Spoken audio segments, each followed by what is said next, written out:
Alright, so this is a kneeling hip hinge. I commonly like to just explain it as pretty much putting WD-40 on my hips and my lower back.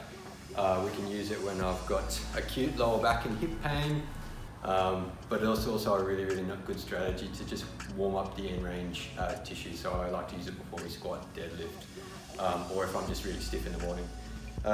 If I've got a little bit of ankle mobility issues or injuries, we can do it on a box with my ankles hanging off, and that can translate onto a couch or bed. We want to kind of just start with a relatively stiff core. We're going to sink down, and then we're going to come up, and the focus here is that as I reach this end range, to really squeeze my glutes to bring my pelvis forward and have a really small lean back, okay? I'm going to feel some stretching and opening up through my hip capsule at the front, and I'm going to increase a little bit of the pressure in my lower back, which is kind of like squeezing that congestion out, or that bad water out and that fresh water in. If I want to give myself a little bit more feedback or add some resistance to it, I can actually just pop a band around my hips and attach it to a rig or whatever you need.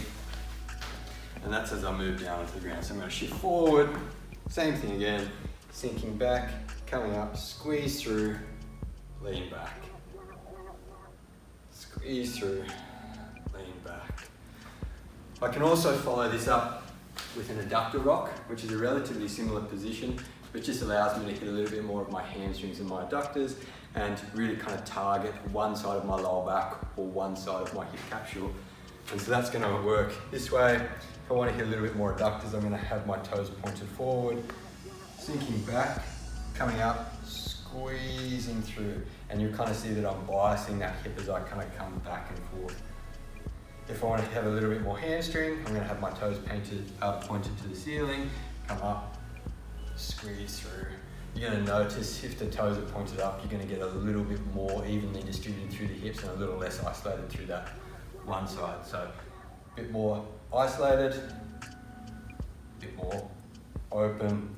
And I like to kind of not do this for reps, but focus a little bit more on the time and the quality of the feeling. So approximately like 90 seconds to 2 minutes is a good strategy, and we generally find that this kind of opens up the hips, reduces that congestion and stiffness in that lower back.